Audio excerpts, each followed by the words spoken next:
Hello, good morning. Magluto tayo ng pansit bicol daw, pansit bicol. Lulutuin ko lang siya sa aking version ng cooking. Ayan. Ayan, luto na tayo. Ayan, sibuyas. Sibuyas muna, sibuyas. Sibuyas. Ayan. Sibuyas. Kasi ang ihahalo ko dyan is tinapa. Tinapa, masarap daw ang tinapa dito sa pansit bicol. Sabi nila. Tapos lagay ko yung garlic. Diba?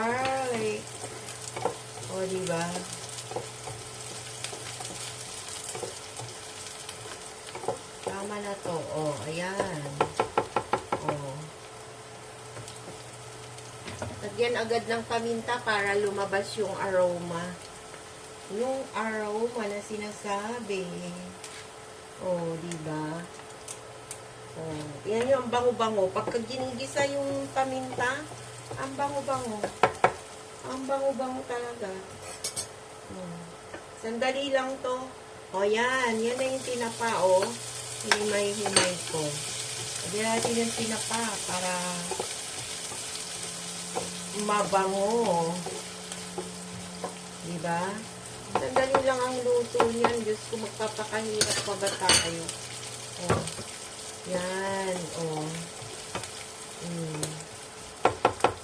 Since medyo matigas ang carrots. Lagyan natin ng konti lang. Oyster sauce, pampalasa. Para masarap. Diba? Oyster. Yan ang oyster. Kailangan kasi ginigisa ng konti yung oyster. Yan.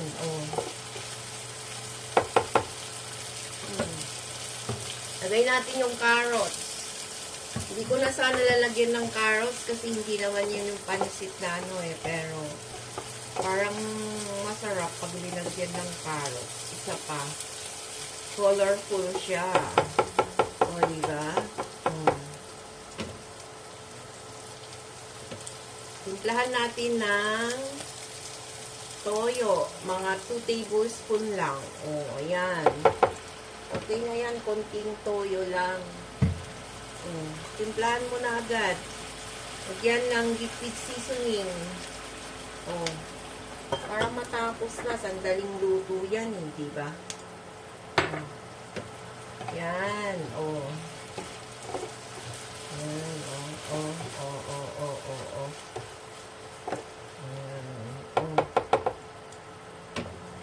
Lagay natin yung yung tangkay ng pechay, alam mo yon, yung bandang dulo. Ayan. Ihuhuli natin yung pinaka-leaves niya. Yan. Yan. Diba? Ganyan lang magluto. Hindi naman yan kasi yung pansit na,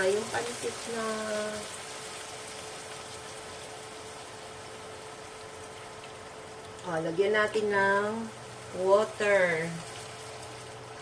Yan. Water.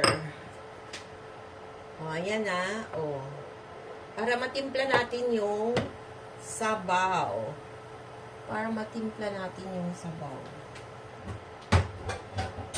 Tapos, takpan natin para kumulo. Yan, diba? Tsaka natin timplahan.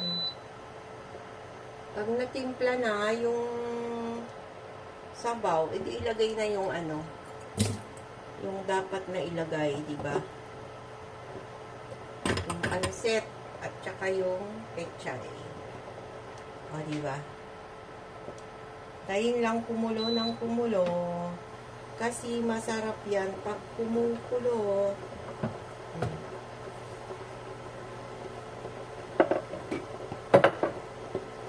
Ayan, kumukulo na siya. Tanggalin natin.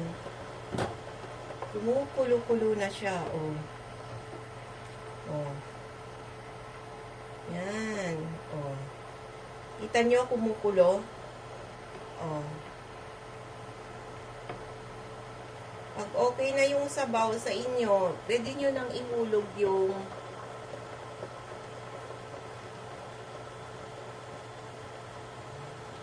medyo matabang ng konti. Lagyan ng ano ba to? Liquid seasoning konti. Liquid seasoning.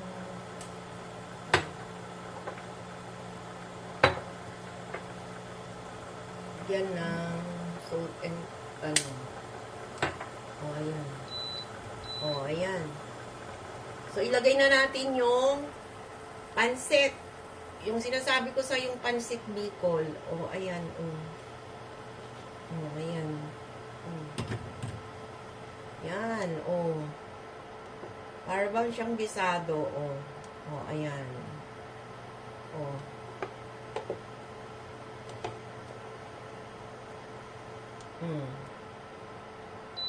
Diba? O, ayan.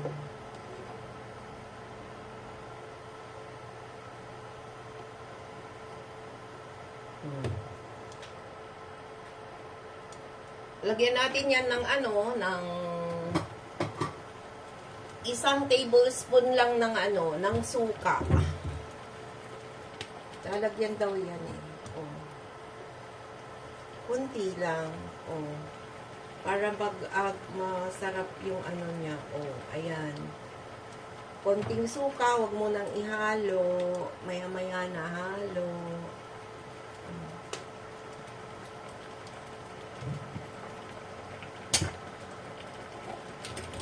Ayan, takpan muna natin.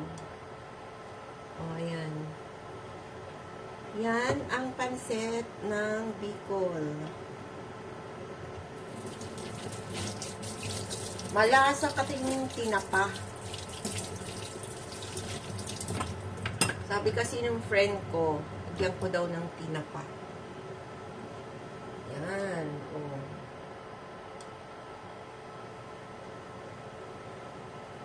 Sandali lang yan maluto. Ayan. Oh. Wow, ang sarap na, oh. Oh. Diba? Tingnan natin yung texture ng pansit.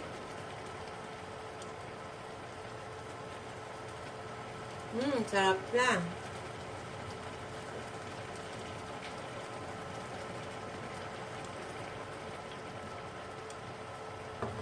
Ang sarap-sarap na talaga.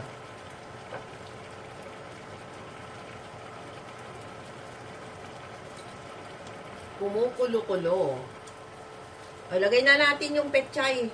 Malambot na yung ano eh, yung lagay natin yung pechay. O.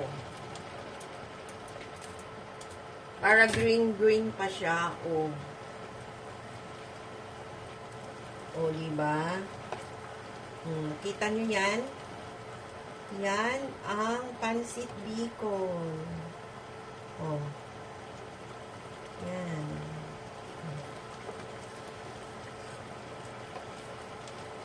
O, diba ang ganda ng color? Oh. Sarap.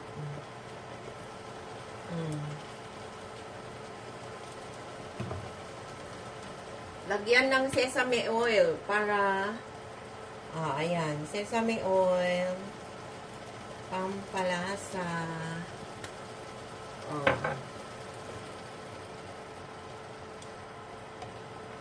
Nangingintab-ngintab siya. O, diba ang sarap? O, diba?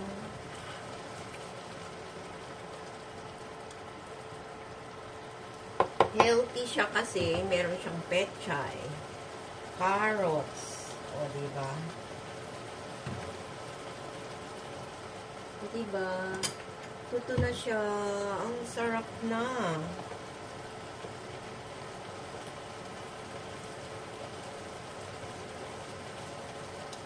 Sarap talaga.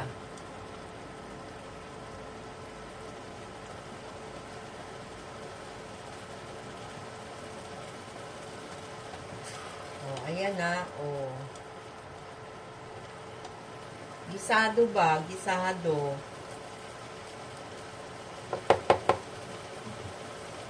Sarap, kumukulo-kulo, oh. Oh. Kunting takip para maluto. Simmer lang ng konti. Oh, ayan. Okay na yan. Oh.